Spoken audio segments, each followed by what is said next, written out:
लोकशाहीमध्ये ज्याला त्याला उभं राहायचा अधिकार आहे, आता उभे राहणं काही गैर नाही.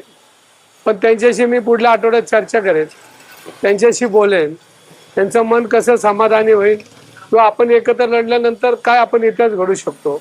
वेगवेगळे लढलं तर काय आपल्याला त्याच्या सगळ्या येणाऱ्या काळामध्ये फॉर्म भरायच्या अगोदर मी त्यांच्याशी बोलेन. आज त्यांना ज्या पद्धतीने त्यांनी महाराष्ट्र नवनिर्माण सेनेला सोडून त्यांनी बाहेर पडलेले, अजून त्यांनी त्यांचं कुठं कशा पद्धतीनं कामकाज करायचं किंवा कुठल्या पक्षात जायचं त्यांनी ठरवलेलं नाही. आणि ते ठरवल्यानंतर त्यांच्याबरोबर मी साधक बाधक चर्चा करून एक मोठा भाऊ म्हणून त्यांना योग्य सल्ला दिल्याशिवाय राहणार नाही. एक शेवटचा प्रश्न, कोणत्याही पक्षात म्हटलं एखाद्या उमेदवाराला की नाराजगी असते, तुमच्या पक्षात आबाबाबू नाराज असल्याचं समोर येते, कारण की आता प्रसारमाध्यमांसमोर नाराजगी व्यक्त केली आहे. तर काय आबांना सांगतात एक सिनियर सभासद म्हणून, ज्येष्ठ नेता म्हणून, त्यांना काय कशा प्रकारे तुम्ही त्यांचं मन वळवण्याचा प्रयत्न करता? पुणेकरांना काय आव्हान? आबा काँग्रेस प्रेमी आहेत आणि आबांनी इच्छा व्यक्त करणं त्यांचं काही गैर नाहीये.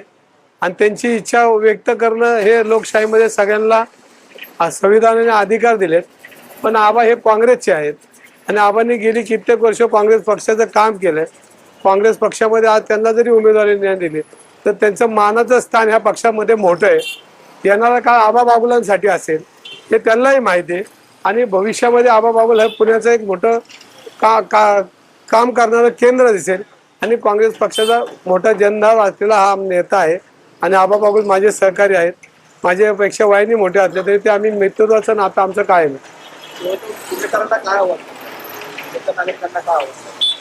पुणेकरांचा उमेदवार रवी धंगेकर आहे आणि रवी धंगेकर हा पुणेकरांचा आहे. त्यामुळे पुणेकरांनी पुणेकरांनाच विजय केला पाहिजे.